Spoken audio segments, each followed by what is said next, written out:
anxiety, depression, but a lot of the things aren't what they say it is. I'll give one example on this one. Yeah. I had a woman that came in when I worked crisis stabilization unit. So these are people that usually will try to kill themselves and didn't do it. So they're very pissed off because it didn't work. She came in and she was in her 40s, and all the nurses, she didn't want to take her meds.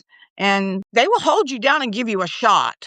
I don't agree with it at all. It infuriates me. I will do everything I can. We're not doing that. Anyway, she had a nurse, nurses taking care of her, and I kind of watched. And then I had her one day, and I went in to give her meds, and she says, I can't take them. And I'm like, okay, no problem. I'm going to come back and talk to you later. She's like, you're not going to have them hold me down and give me a shot? I'm like, no. She goes, you're different. I said, no, I just want to come back and talk to you. So I did my stuff, and I ain't giving meds to these people, but some of them didn't need them.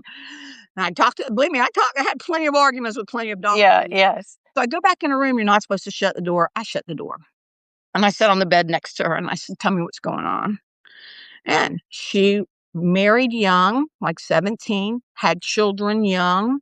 She'd always been a mother. She loved it. She'd always been a wife.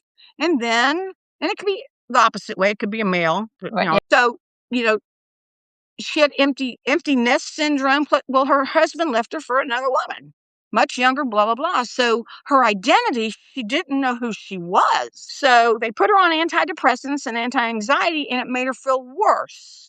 So someone heard her say, I'd rather not be here. I've said plenty of times before, I don't want to be here or kill myself or whatever, but, doesn't mean you're going to do it if you don't have a plan. These things you watch for.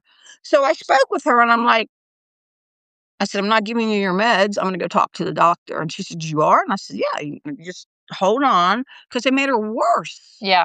Not better. And she needed some support and some counseling. So I go to the doctor, and of course we got into our normal arguments. And I said, look, I'm documenting this. I spoke with her. I'm documenting what you said. She needs to be discharged. She doesn't need to be back here with some people that really do need some of the meds. Some people do. Yeah. There may be a chemical imbalance, but why is there a chemical imbalance, right? And if there is, then okay. But is it truly, if it's hormonal, why? Is something going down the wrong pathway? Yeah. Your labs are all good. Your estrogen, progesterone, DHEA, testosterone, TSH, all this is normal. Or they haven't checked it. That's what happened with me. That's where my anxiety and depression came from. It was hormonal. But, so finally, I got the doctor, and they discharged her into a place. So see, it was just, she just didn't, she lost her identity. Yeah. And I know that when I left nursing. I'm still a nurse. I still have my license. I just do it for free now with my mom and everything. But, it's hard when you put your identity into something. And it's not really who we really are.